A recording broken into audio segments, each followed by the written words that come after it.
a ciertas controversias que han surgido y que pueden surgir, ¿verdad?, entre ellas respecto a una determinada relación jurídica. Si fuera contractual, podríamos hablar de un contrato de trabajo, ¿verdad? Porque realmente acá lo que estamos viendo es materia laboral.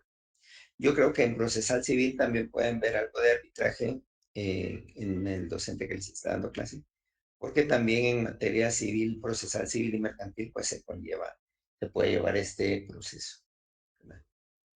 Entonces, ¿qué significa el arbitraje? Es un procedimiento con independencia de que sea o no una institución arbitral ante la cual se lleva a cabo este proceso, ¿verdad? Puede darse una institución arbitral denominada permanente, que cualquier entidad o institución legalmente reconocida a la cual las partes puedan librarse a encargar, obviamente que tienen reglamentos y normas que puedan designar esa nueva modalidad de arbitraje, ¿verdad? Si hay un tribunal arbitral, significa que hay un conjunto de árbitros, o sea, no solo uno, ¿verdad? Entonces, en este sistema, un órgano colegiado llamado tribunal va a formar el tribunal. O puede ser también unipersonal cuando solo existe un árbitro, ¿verdad? En Guatemala, por lo regular, los jueces de primera instancia son los que hacen estos convenios o acuerdos de voluntades y al final se suscribe un documento que se denomina laudo, ¿verdad? Laudo es como decir una resolución, aunque voy a ver si les comparto unos que tengo en la oficina. Más adelante vamos a mandárselos para que ustedes puedan ver cómo es un laudo. Eh, Al final parece reglamento, parece pacto, ¿verdad? Aunque realmente es una resolución, ¿verdad? Pero así, ahí se consolida. Y este laudo también no se escapa de poderse interponer un recurso de apelación al momento que no se está de acuerdo, porque puede ser que el árbitro al final diga él demarca cuáles sí y cuáles no derechos se van a enmarcar, entonces puede ser apelable también. Hay bueno, hay varias clases de arbitraje. Vamos a hablar de uno que se llama potestativo. Esto es pura doctrina, ¿verdad? Esto vamos a verlo doctrinalmente. El potestativo es cuando las partes lo acuerdan, ¿verdad? Después de que se da una conciliación. Y las partes, una vez se hayan ido a la huelga, un paro legales también se puede dar. Ese es el potestativo. Sin embargo, también existe uno denominado obligatorio, ¿verdad? Que está en el artículo 398. En el caso que la huelga y el paro sean declarados legales y no inicia la holganza, dice Gatica en su documento. Vamos a ver el código de trabajo.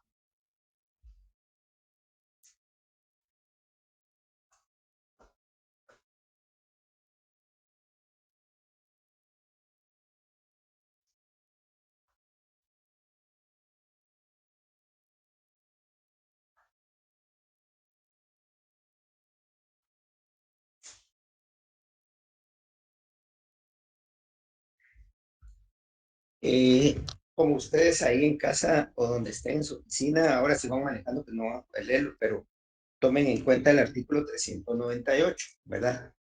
Vamos a ver un poco de lo que dice la normativa con respecto a esto. El artículo 398, eh, de hecho, el 397 dice que el arbitraje procede potestativamente. Vamos a agregar aquí el 397 y el 398. El 397 nos da la clasificación que está en la parte de arriba, de potestativo y obligatorio, y el 398 nos dice en qué caso se somete este tipo de arbitraje, ¿verdad? Estos artículos ustedes vayan agregándolos a su estudio hasta el artículo 408, ¿verdad?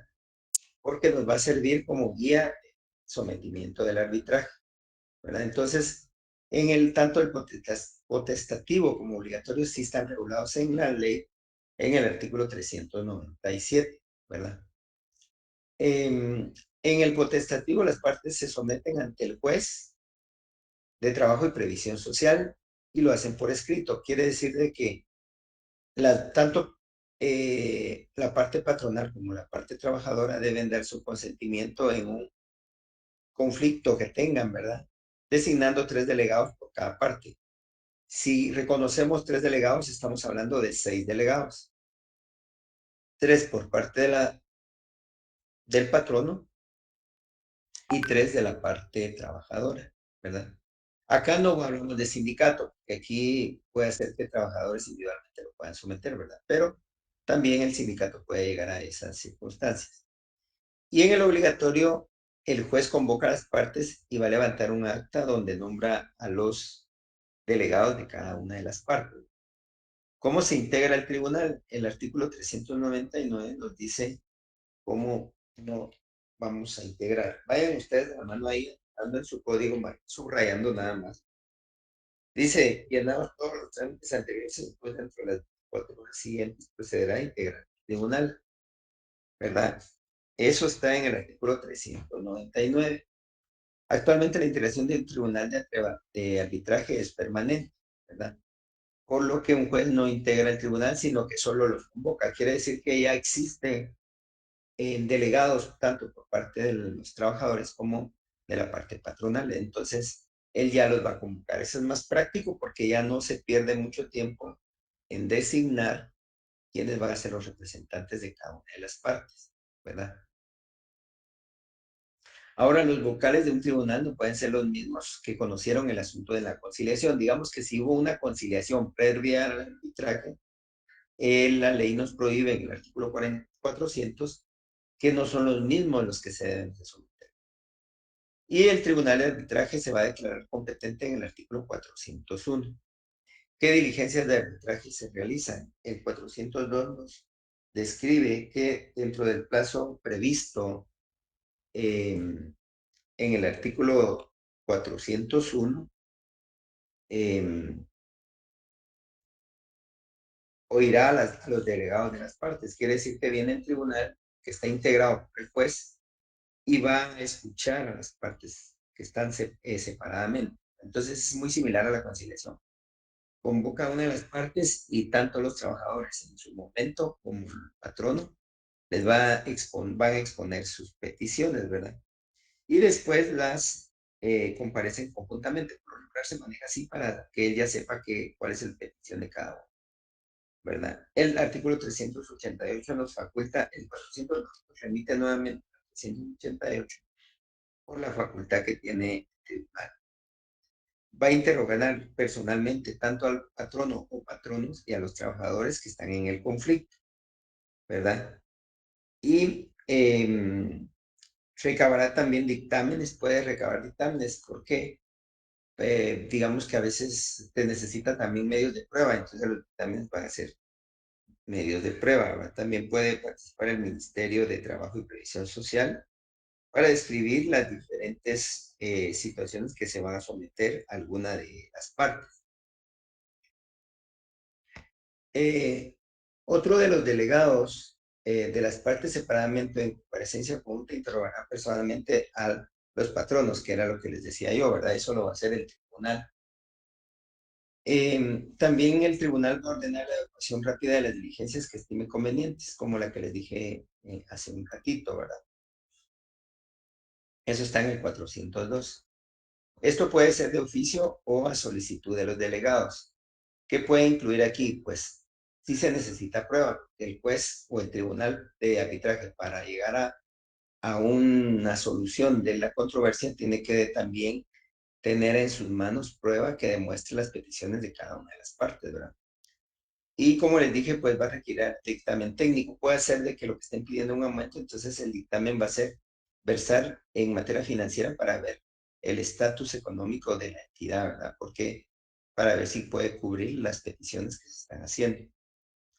En el artículo 401 al 405 nos dice o nos regula algo sobre la sentencia. Hay que recordar que en la sentencia en materia de arbitraje se llama laudo arbitral, ¿verdad? Y la va a dictar dentro de los 15 días posteriores a la que se declaró competente. Quiere decir de que después de que se finalizó la diligencia de que el juez o el tribunal se declara competente, tiene 15 días para dictar esa sentencia que es el laudo arbitral, ¿verdad? Y La sentencia arbitral es obligatoria para las partes por el plazo que ellos determinen, pero no va a ser inferior a un año. Quiere decir que durante ese año deben someterse a las estipulaciones o a las situaciones que se van a indicar en esa ley de arbitraje.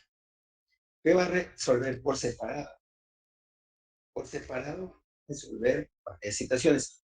Si tienen alguna duda, pueden seguir, pueden preguntar y pueden interrumpir, no tengan pena. Pueden levantar la mano. La sentencia va a resolver por separado. Primero, las peticiones de derecho, ¿verdad? En este caso, pues cada una de las partes puede decir si tiene derecho a ciertas circunstancias, tanto el patrón oponerse como el trabajador solicitar, ¿verdad? Y debe de probar, ¿verdad? Siempre debe de probar.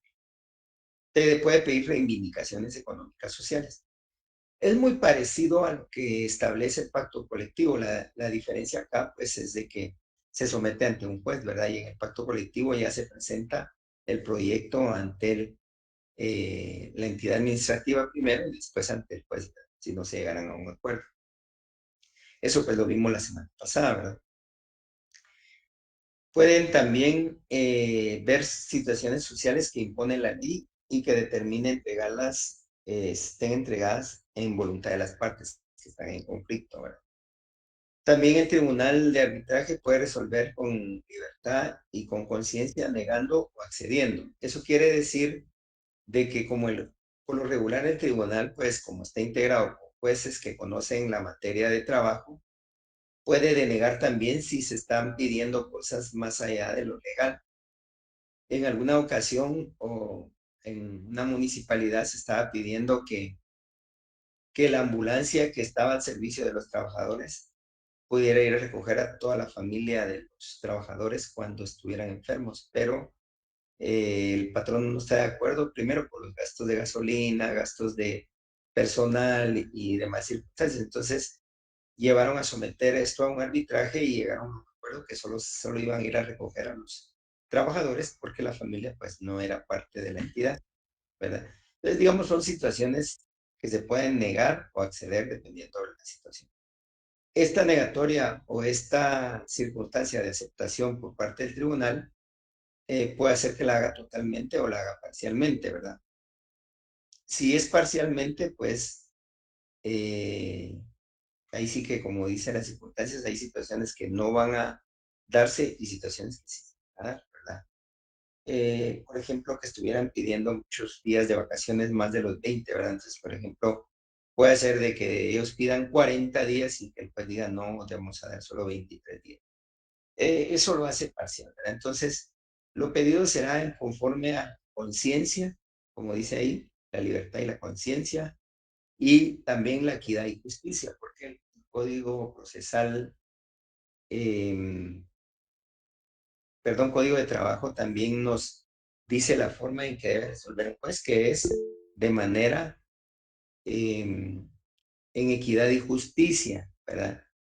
Al decir equidad y justicia es porque el juez va a ir más allá de lo que regulan las partes. Creo que alguien levantó la mano. Yolik, disculpe, ¿Sí? me deja duda. Como dice ahí, la sentencia resolverá por separado las peticiones de derecho que las que importen reivindicaciones económicas o sociales, que la ley imponga o determine que estén entregadas a la voluntad de las partes en conflicto. Estas que va a Ujú. resolver por separado, el tribunal, digamos, por iniciativa propia, resuelve y dice que por separado a resolver esas otras o esa petición. No, lo que pasa de que si usted, bueno, por ejemplo, usemos las sentencias de la Corte de Constitucionalidad para tener una visión, ¿verdad? Las sentencias tienen una estructura. Entonces, al decir por separado, no es de que se hagan varios documentos, ¿verdad? Y que en un documento resuelve una cosa y en otro otra, sino que dentro de la estructura de la sentencia hay un apartado de las peticiones de derecho, ¿verdad? Donde el juez deberá fundamentar, porque eso sí es obligatorio para un tribunal, fundamentar situaciones de derecho que tengan relación con lo que está resolviendo. ¿Va? Si fuera de vacaciones, por ejemplo, va a usar el 136 del Código de Trabajo. Si fueran de aguinaldo, pues va a fundamentar el aguinaldo. Si fuera de indemnización para cuando es despido, por ejemplo, que pueden regular eso también.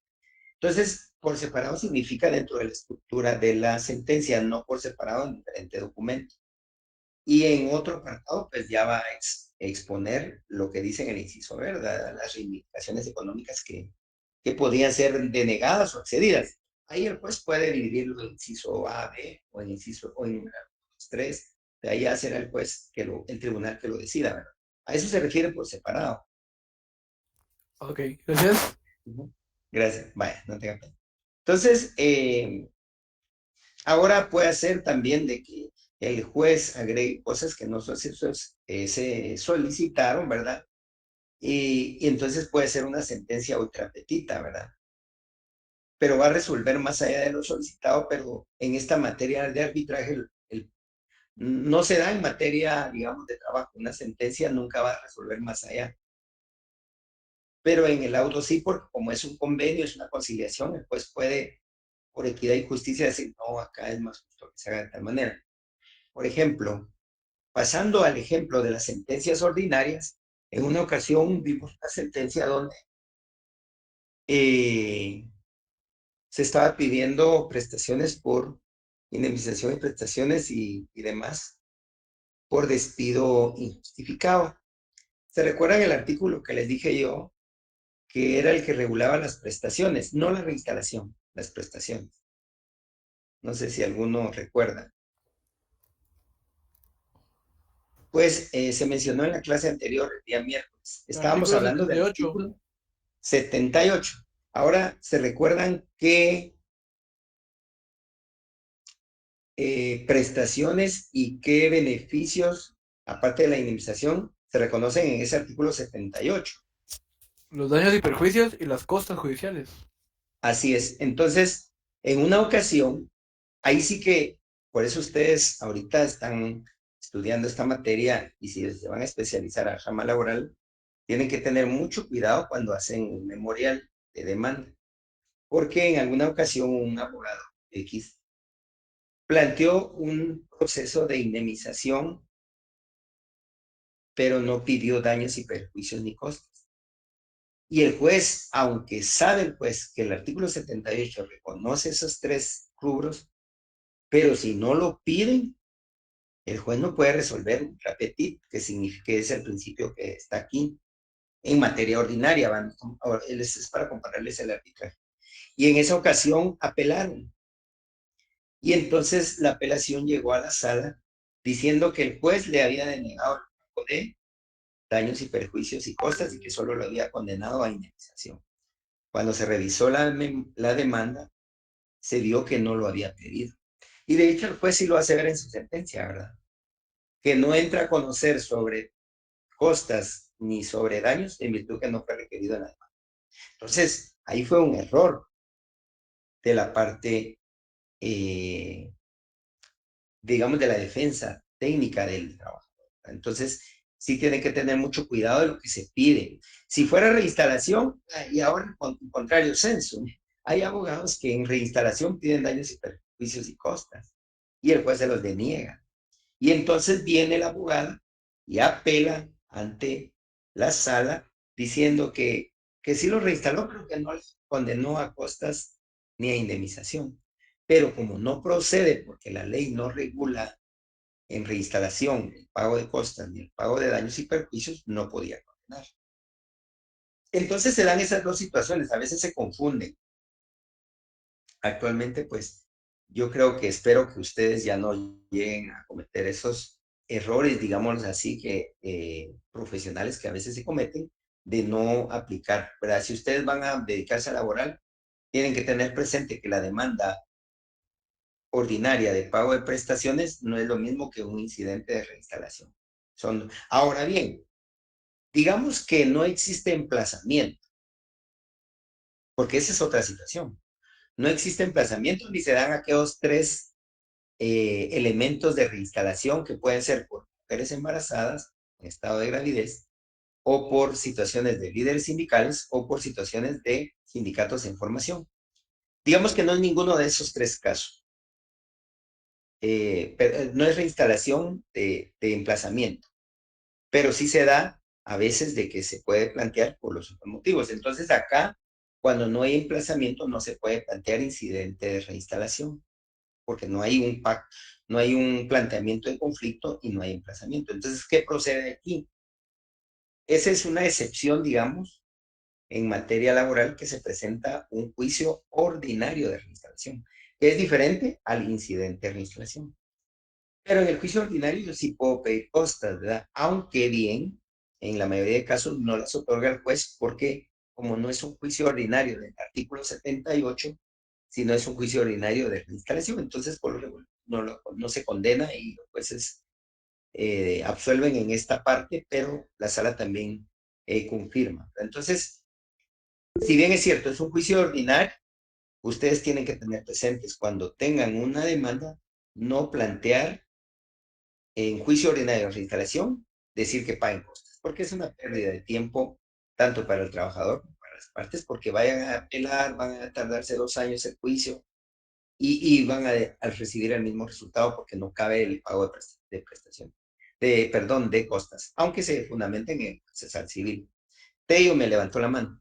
Sí, disculpe, en este caso, por ejemplo, pongamos el caso de la mujer embarazada, Ujú. que fue despedida de manera injustificada o Pero indebida. no hay, ¿Qué pasa no hay si la mujer emplazamiento, digamos. embarazada, ajá, si la mujer embarazada, como vos hay una movilidad, Ajá, no quiere la reinstalación, pero sí quiere pedir, sí quiere demandar por despido directo e injustificado. Y ahí ajá. pedir sus costas y bueno, lo que sí regula el artículo 78. Ujú. ¿Se puede? Sí, pero fíjese que el juez, como ahí hay que pedir autorización judicial, ¿verdad? Va a tener que el patrono, si ella no quiere ser reinstalada, pedir autorización judicial en virtud de que ella quiere pues retirarse. Y el juez va a tener que condenar a que se le paguen eh, toda la... tienen que hacer un cálculo de una liquidación del pago de los pre y post, ¿verdad? Porque esos meses no, digamos, no va a laborar ella, sino que va a cobrarlo económicamente. Por lo regular no ha llegado ninguna demanda de ese tipo, ¿verdad? Pero los jueces tendrán que valorar si es más conveniente para la señora embarazada recibir sus prestaciones, ¿verdad? Y va a tener que condenarse. El problema va a ser que el patrono a veces, cuando ella no quiere ser reinstalada, va a decir, dice que no quiere pagar lo demás, ¿verdad? Digamos, el pre y post, que pueden ser varios meses, ¿verdad? Que ella tiene derecho a una hora diaria de lactancia, sus meses de pre y post, entonces se lo tendrán que remunerar, pero hay que pedir autorización judicial y en ocasiones eh, los jueces pues no aceptan esa, porque lo ven como una vulneración de derechos, autorizar que una señora embarazada se vaya, ¿verdad? Porque la ley sí la protege la Constitución, la protege también la jurisprudencia de la Corte de Constitucionalidad. Es más práctico que pida reinstalación y no prestaciones, ¿verdad? Pero no obsta que puede pedirlo y hacer al juez que evalúa según las condiciones y autoriza el despido, pero tiene que, como dice que las mujeres embarazadas y los líderes sindicales pueden pedir el patrono la autorización judicial de despedirlas, pero solo por motivos de sanción o procedimiento disciplinario, ¿verdad? Que es lo que se puede dar, ¿verdad? Entonces, esos presupuestos los vimos en el primer parcial, ¿verdad? Pero en el segundo parcial no es tema, pero sí es bueno tocarlo porque tiene mucha relación. Gaitán me pide la palabra. Licenciado, muy buenas noches. Buenas noches. Fíjese que yo estaba leyendo sobre la sentencia Ultra Petit.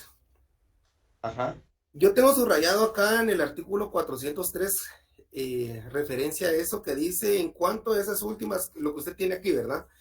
En cuanto a esas últimas puede el tribunal arbitraje resolver con entera libertad y en conciencia negando o accediendo total o parcialmente a lo pedido y aún concediendo cosas distintas de las solicitadas.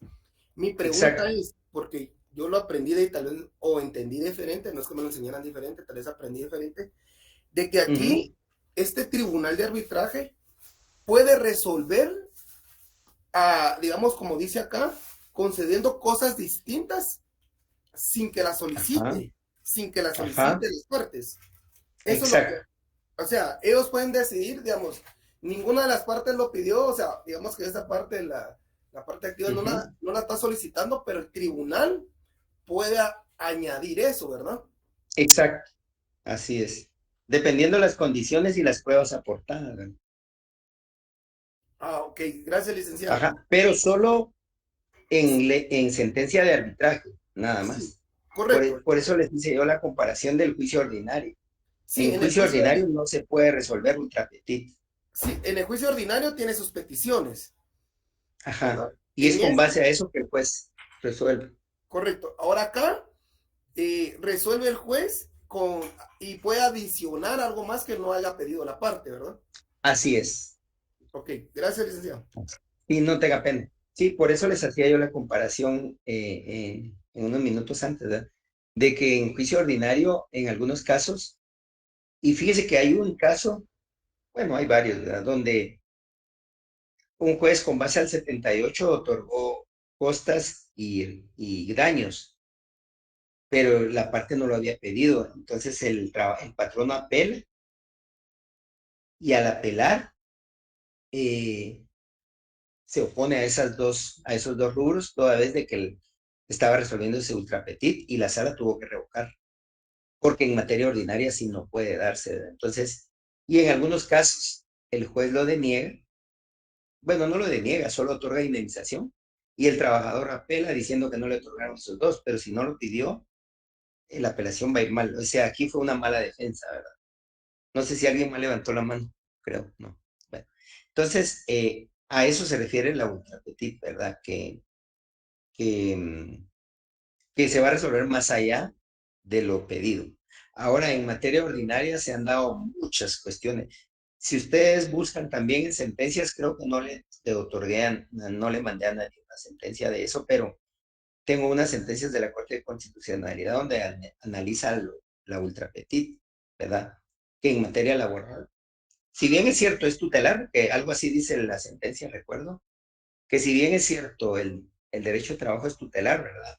Y en favor de los trabajadores y todo, no puede resolver más allá de lo pedido, ¿verdad? O sea, una cosa es la tutelaridad, pero otra es resolver más allá de lo pedido. Entonces, esos principios se entrelazan y prevalece el de ultrapetit, que si bien es cierto, el patrono debe, perdón, el juez debe resolver conforme al principio de tutelaridad, que por cierto, pues lo hemos visto en el primer parcial y creo que lo han visto ustedes en toda la carrera de derecho laboral.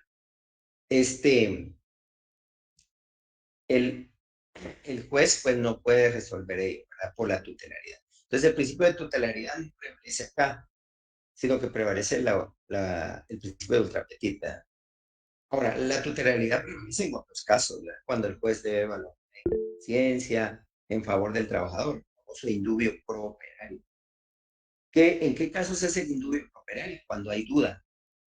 Cuando hay duda, por ejemplo, con el caso de los contratos en los ministerios, ¿verdad? En Guatemala, es muy común que los ministerios hagan sus contratos anualmente, ¿verdad? Y algunos los hacen trimestral o cuatrimestralmente, del 1 de enero al 31 de diciembre. ¿No? Y así, entonces, a veces falta un contrato, ¿verdad? Digamos que no lo aporta al trabajador, entonces hay duda, pero la duda va a favorecer al trabajador. Pero como hay duda del contrato, pero hay otros elementos de prueba que van a determinar en conciencia que esa prueba sí se da. Por ejemplo, las facturas, ¿verdad?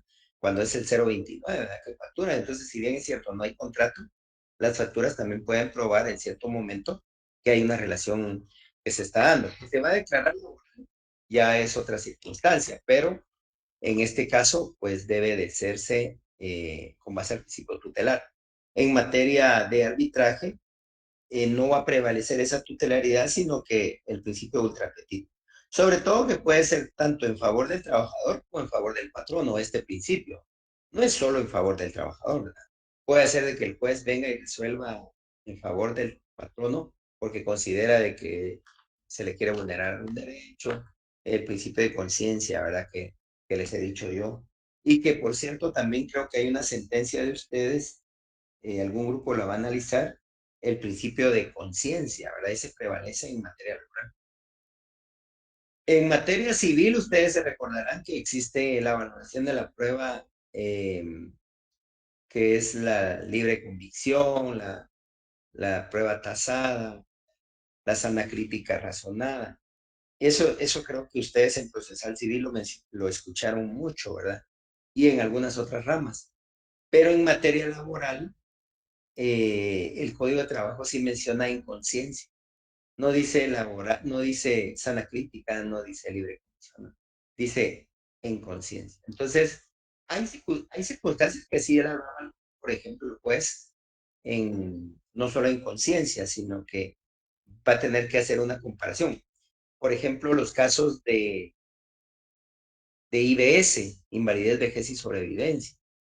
En algunos casos, el juez manda a pedir el informe médico cuando es por invalidez, por ejemplo, donde el médico dice, pero es un médico del ICS, ¿verdad? Entonces va a resolver a favor de él, que no hay invalidez y tal vez la persona hasta le falta un brazo, pero para ellos no es invalidez total.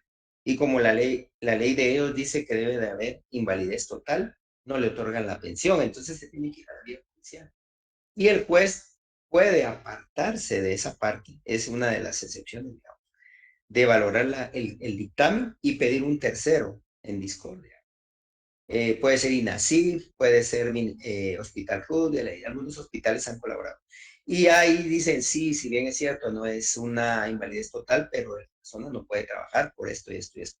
Entonces el juez ya lo hace en conciencia, eso ahí no aplica ninguno de los otros tres formas de valoración de la prueba, de examen crítica, libre convicción o prueba tasada, sino aquí valora en conciencia. Iba a decir, bueno, si bien es cierto, el ICS en su dictamen dice que no hay invalidez, pero este otro dictamen consolida que la persona no puede trabajar, que al faltarle un brazo, pues obviamente no puede realizar al 100% sus labores que realizaba. Entonces, acá es donde el juez valora y otorga, en este caso, por ejemplo, el que les estoy poniendo hipotéticamente, otorga la invalidez total y otorga la pensión, que a la larga pues no es mucho, pero lo que más le interesa al trabajador a veces es no solo la pensión, sino la atención médica que le pueda brindar el Instituto Guatemalteco de Seguridad Social, ¿verdad? Porque a veces es más caro en precio, pues, y más costoso para el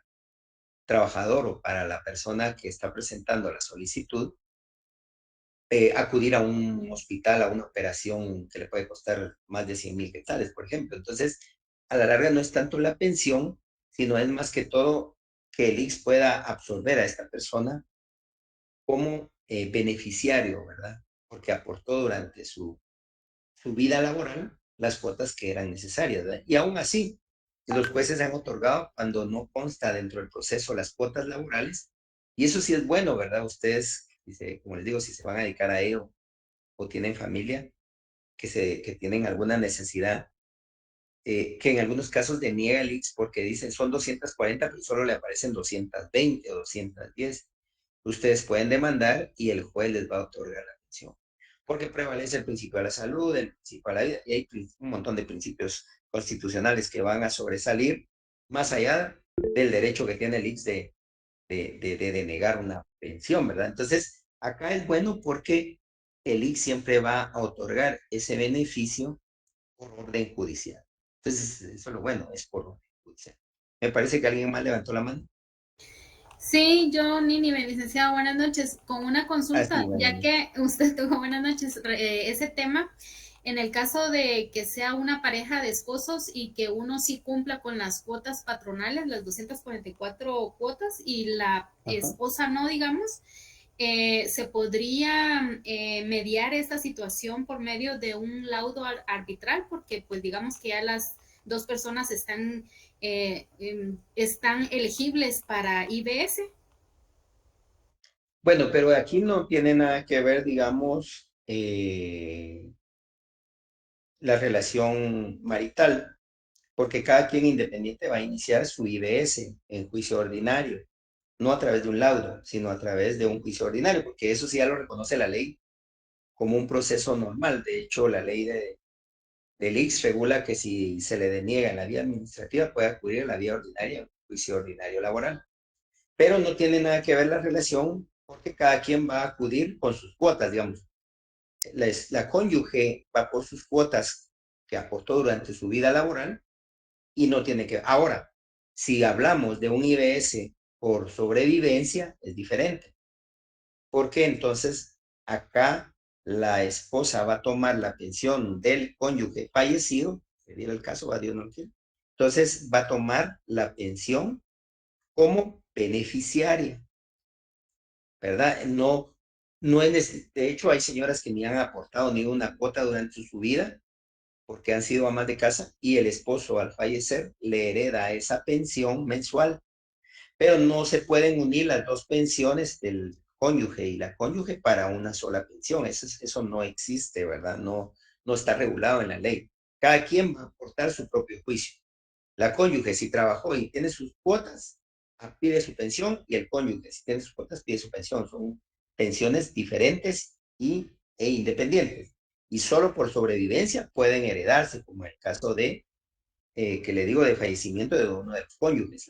El otro cónyuge, pues, toma su derecho de beneficiario. Pero no sé si a eso se refiere, Nini. Sí, sí, es que a mí sí me pasó un caso real de un familiar en donde los dos cónyuges trabajaron y presentaron sus cuotas, pero el IX dijo que solo le salía al esposo porque la esposa no había llegado a las cuotas patronales y que entonces la pensión que a él le estaban dando ahí cubría a ambos, pero pues como por falta de conocimiento, pues uno ya no alega Sí, sus ahí sí derechos, no, ¿verdad? no tenía nada que ver. No se podían unir los procesos, eran diferentes, son independientes. Cada quien tiene derecho a su pensión. Digamos, si al señor se le salió su pensión, pues enhorabuena, se la otorgan. Y la señora, por su parte, va a pedir su pensión por haber laborado. Si se la deniegan, pues presentar la demanda y acudir a la vía judicial hasta que el juez se la otorgue. Porque mire, en muchos casos no se otorga, no tanto porque no hayan aportado, sino porque el IX no tiene registrada esas cuotas. Puede ser que usted sí pagó sus 240 cuotas o más, hasta 300, ¿verdad? Pero los patronos a veces le cobran al trabajador, pero no remiten esas cuotas al IX y entonces les deniegan.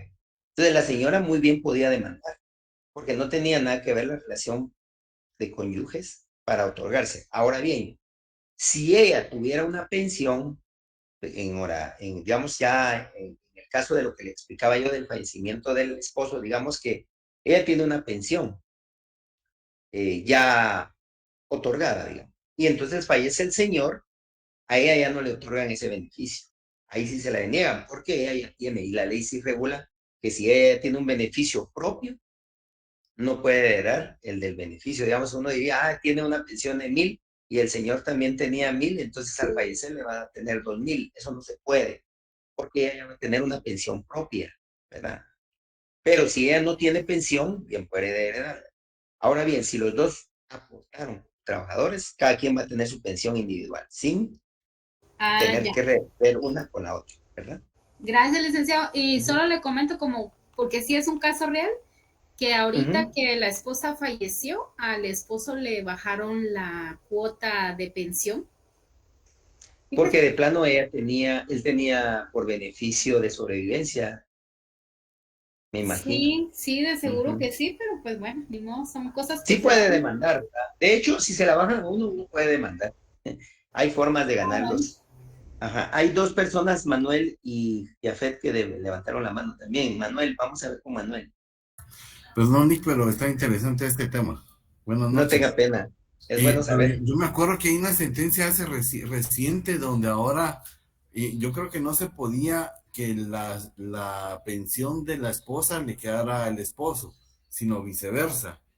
Ahora ya hay una sentencia en la César que sí Por permite principio que de no. igualdad. Ajá, sí, ¿verdad? Sí, Ahora, sí. usted mencionaba, me surgió otra duda. Digamos, Ujú. a mi esposa no le podría yo dejar, ella ya está jubilada, yo no le podría dejar la jubilación, pero si hubiese un niño No, menor, sí, al menor sí menores. se le podrían dar. Al menor sí.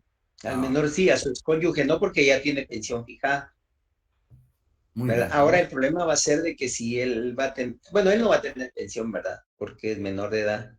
Entonces, sí le puede, bueno, primero Dios no fallece, ¿verdad? Pero si llega a pasar algo así, su hijo puede heredar pensión, ¿verdad? Ahora, la ley, hablando de esposos, ¿verdad? En algunos casos, porque es alguna excepción y se van a asombrar. Digamos que hay dos esposos, ¿verdad? Pero están separados, pero sí están casados legalmente. Y el señor vive con otra persona. El ISSSTE le va a otorgar la pensión a la conviviente y no a la esposa. Pero eso sí lo regula la ley, porque es quien recibe, digamos, quien es dependiente de la persona, ¿verdad? Entonces ahí es la única excepción, porque en materia civil la esposa tiene el derecho preferente sobre el salario, dice. Pero en materia de IBS es la conviviente y no la esposa, ¿verdad? Es una excepción a la regla general. ¿Alguien más levantó la mano?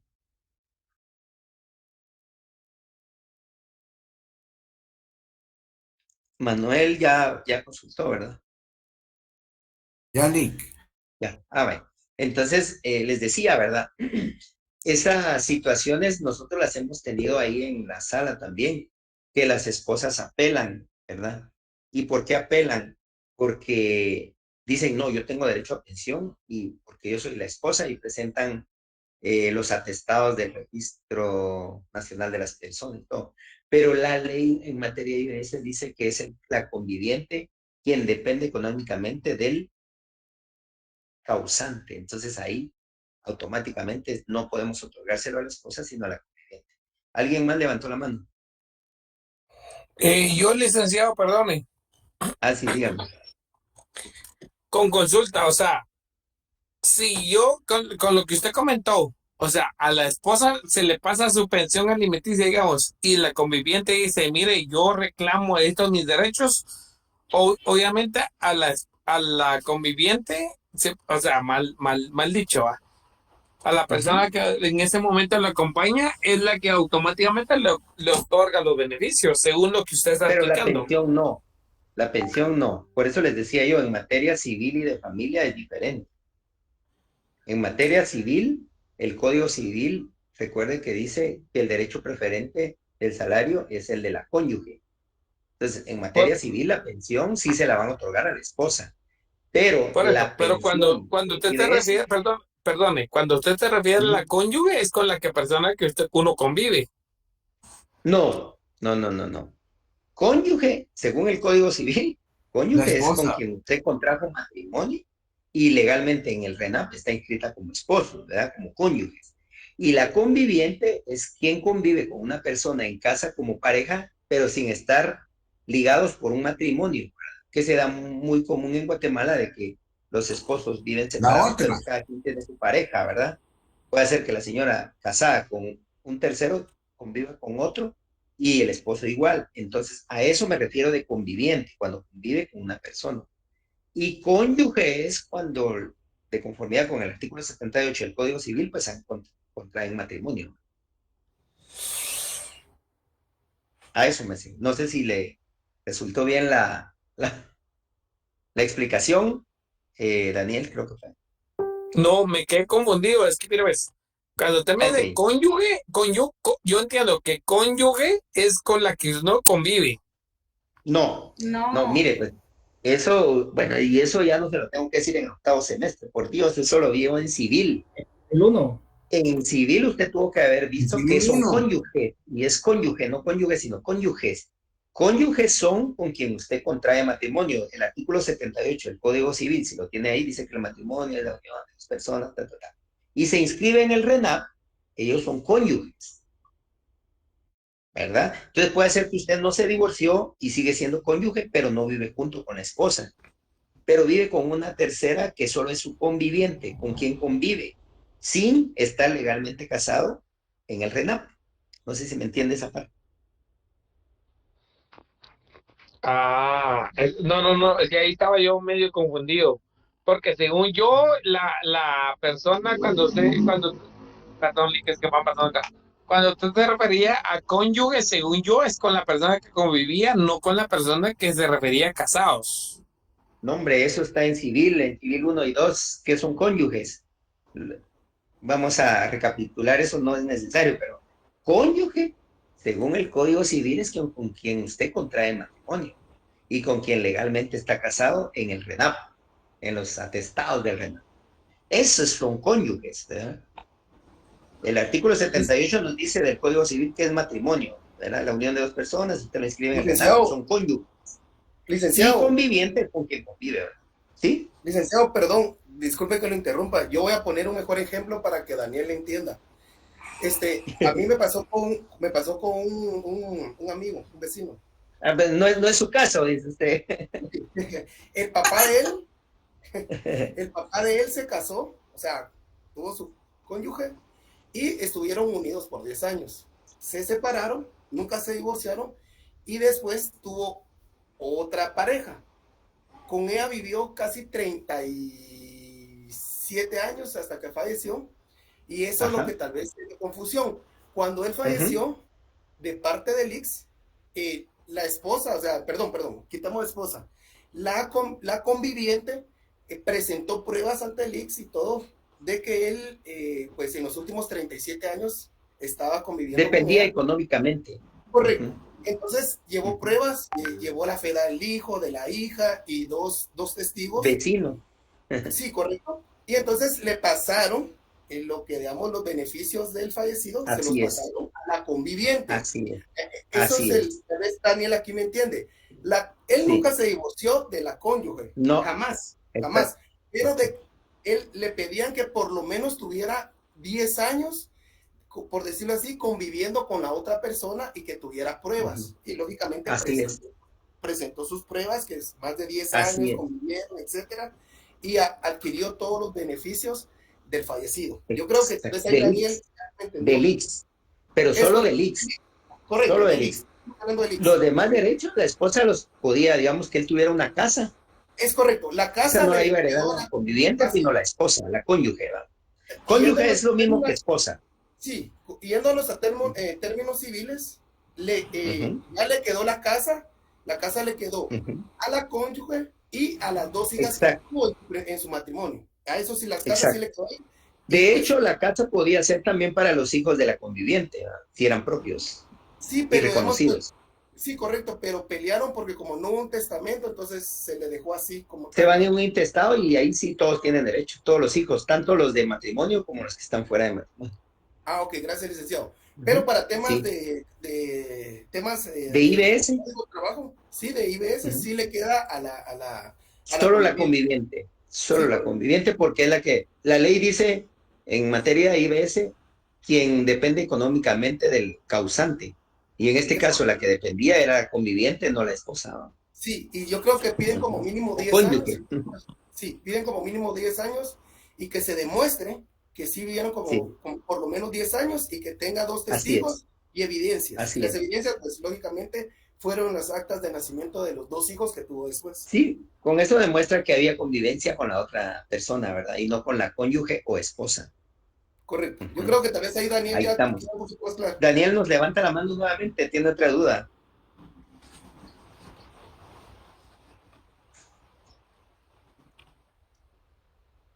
Ya no, Daniel. Licenciado, no, gracias, licenciado, ahí me quedó algo más claro. No todo, no en el todo, pero sí bastante claro. Gracias, licenciado. Sí, no tenga pena, pues ahí estamos, digamos, no hay que confundir. Cónyuge y esposas es lo mismo, pero en el Código Civil lo denominan como cónyuge, ¿verdad? Ajá, ahí es donde yo me confundí un poquito, porque por ejemplo en la parte cuando ponen conviviente, o sea, yo entiendo que conviviente es la persona que convive en el momento con uno, y cónyuge es la persona con uno se matrimonia, ¿verdad? O sea, ahí es donde estaba confundido, perdón, licenciado. Es lo mismo, esposa y cónyuge es lo mismo, y conviviente es con quien se convive en el momento del fallecimiento, digamos, que entonces por eso es de que la IBS, y a veces es bien complicado porque hay abogados que nos plantean hasta el amparo, ¿verdad? O sea, y realmente, lamentablemente, la ley así lo otorga. Yo he visto algunos jueces que por equiparar otorgan 50-50, aunque la ley no lo dice, ¿verdad? La ley sí dice que, o regula, no dice la ley regular, de que se le debe otorgar a la conviviente y no a la esposa la pensión. Entonces ahí hay un poco de confusión porque en materia civil es diferente. En materia civil, y como decía el amigo que nos apoyó, ahí sí tenían derecho en el intestado, tantos hijos del matrimonio como los del no matrimonio, los que se dieron durante los años. Y miren, en muchos casos se ha dado que personas se van, por ejemplo, a Estados Unidos por 20, 30 años, pero no resuelven su situación jurídica, ¿verdad? Y siguen casados. Entonces, ahí complica porque ya al momento de haber bienes o de haber derechos como los del IX, ¿cómo se resuelve esa situación? Entonces, a la ley por eso sí regula esa situación. Y a la larga, pues es beneficio tanto para los niños nuevos que nacieron en la convivencia, como para la persona con la que vive, ¿verdad? Entonces, no sé si hasta ahí bien, si no seguimos. Nos cambió un poco el tema del arbitraje, pero fue por esto del ultra petit, ¿verdad? De todo, de ahí nació y del principio de conciencia. Entonces, por eso es de que en materia laboral se resuelve en conciencia y no con base a las pruebas, ¿no?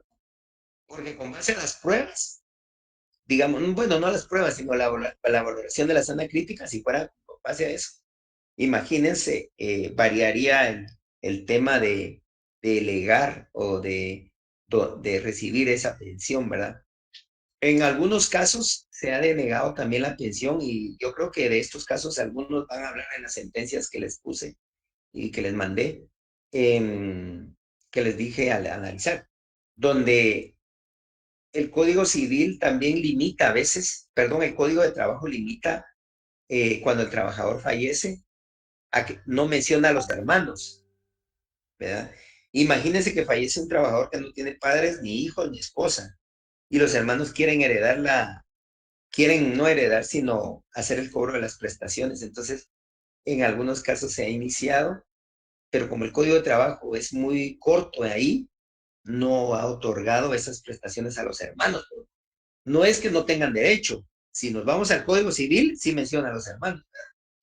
Pero si nos vamos al Código de Trabajo, no los menciona. Entonces, está confusión. Aunque como es en conciencia, ahí sí el juez va a tener que valorar en conciencia para poder otorgar, ¿verdad?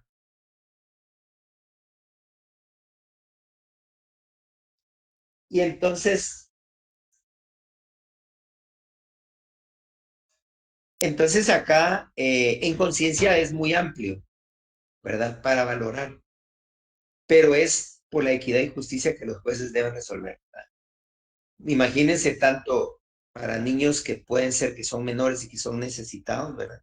Como para una persona que es conviviente y que tal vez no tiene ni trabajo. Entonces, son los beneficios tanto porque esa es una ventaja, ¿verdad? Como les dije hace un rato, no solo hereda la pensión mensual, sino hereda también el pago de medicamentos y tratamientos médicos, que es lo más caro que hay en el medio guatemalteco, la salud, ¿verdad? Entonces, acá es donde se da. No sé si ya anotaron su asistencia, porque son las menos cuarto, entonces no vaya a ser que nos cerremos ya la sesión y no se han anotado. Si hay alguien que no se ha anotado, por favor, ahorita la niña volvió a compartir el link para que se empiecen a anotar en asistencia, porque he visto que algunos dice abandono la sesión y de repente no se anotan y se abandona la sesión. Entonces, por favor, anoten ahí su asistencia.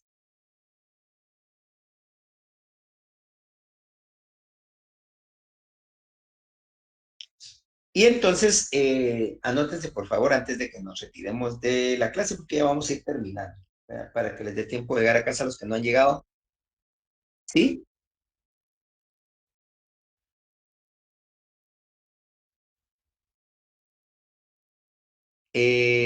¿Cómo así? No le entiendo. Sergio. Bueno,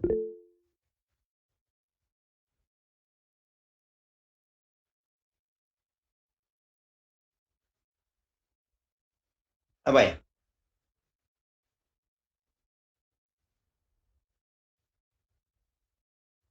Vaya, ahorita vamos a ver qué nos dice Miriam. Creo que nos levantó la mano Miriam. Buenas tardes. Sí, de hecho se había deshabilitado desde hace 3 clases virtuales para evitar cualquier malentendido y mal inconveniente, ¿verdad? Pero ya se lo habilité. Ahí ya puede volver a registrar. Ahorita, ahorita lo habilitaron para efectos de asistencia, ¿verdad? Entonces, si tiene alguien más inconveniente con asistencia, me lo dice antes de que cerremos sesión, ¿verdad? Para que todos estén ahí anotados.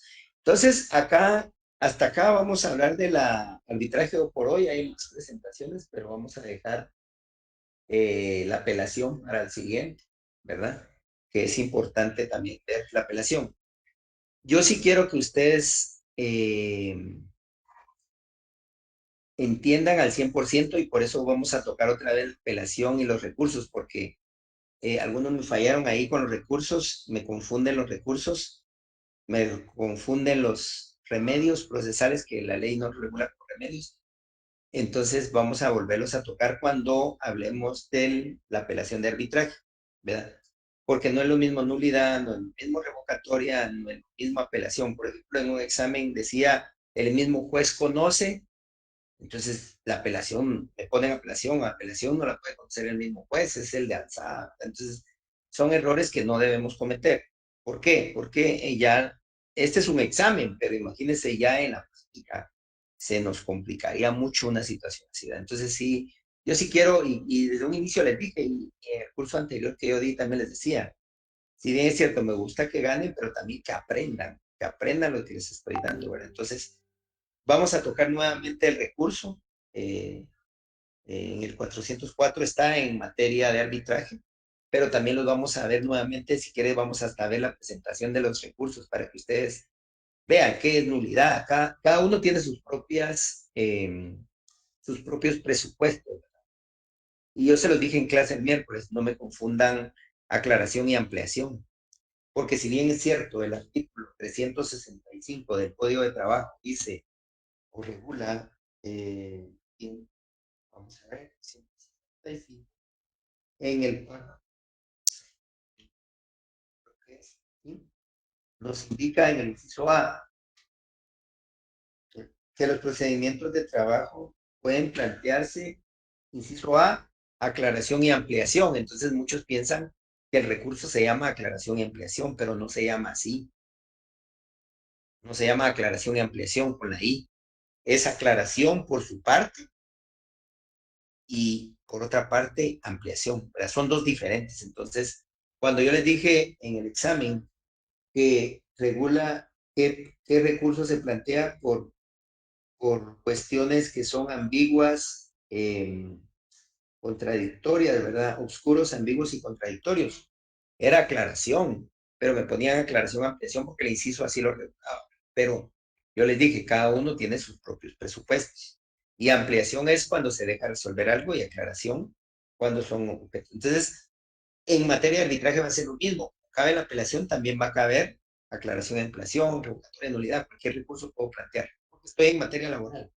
Entonces, sí es necesario que ustedes aprendan al 100 los recursos, porque va a ser el pan diario de un abogado si se dedican a la materia laboral en el ámbito laboral. Porque no solo es llevar el juicio ordinario, es también conocer la parte de la segunda instancia, la parte constitucional de amparo y apelación de amparo. Entonces, sí vamos a agregar eso, no me confundan, vuelvan a leer del 365, léanlo hasta que entiendan al 100, porque cada principio, cada derecho tiene cada recurso tiene sus propios presupuestos, ¿verdad? No sé si ya se anotaron todos para cerrar la sesión y terminar la clase, para que les dé tiempo de llegar a casa. Ya, gracias, si ya se anotaron, muy amable. sí, vaya, ya están todos anotados. Entonces, Javier, perdón, Jafet. Se parece. No, Sí, cabal. disculpe, solo las notas más o menos como en cuándo las podríamos estar percibiendo. Ya están en la portal. Mm-hmm. No sé si ya abrió su portal, ¿no? Vamos a Pues yo ya las grabé. Le voy a preguntar a coordinación porque yo las mandé, tal vez no sé si hay algún problema. Lo que pasa es de que también tenemos problemas que tengo 15 exámenes. No sé si son 15 o menos. Las grabó, pero no las han mandado a cartelera. Ok, entonces las voy a mandar a cartelera. Hay Gracias. 15 exámenes de personas que no aparecen, entonces a ellos no les va a aparecer la nota. Y ahí los tengo. Yo no sé si yo les dije que fueran a continuación a arreglar eso. Me imagino que hasta el martes van a poder ir a arreglar el tema ahí, porque si no van a quedar sin nota y va a llegar un momento donde van a quedar fuera del curso, ¿verdad? Entonces, si los que no están, están ahí, por favor. Las voy a enviar a cartelera, así las pueden ver, porque tal vez solo lo grabé y no lo envié a cartelera, ¿cierto? Oye. Y a veces pasa que no Eso es actualizan todos los días la cartelera, entonces hay que esperar la siguiente actualización. Ok, gracias por la información. Entonces voy a ver ese tema para poder que ya puedan ver su nota, ¿verdad? Y ya están todas las notas en el sistema, ¿verdad? Vaya, pues que tengan feliz Gracias, noche, que licenciado. descansen. Nos vemos Buenas la otra noches. semana y va a ser virtual otra vez, ¿verdad?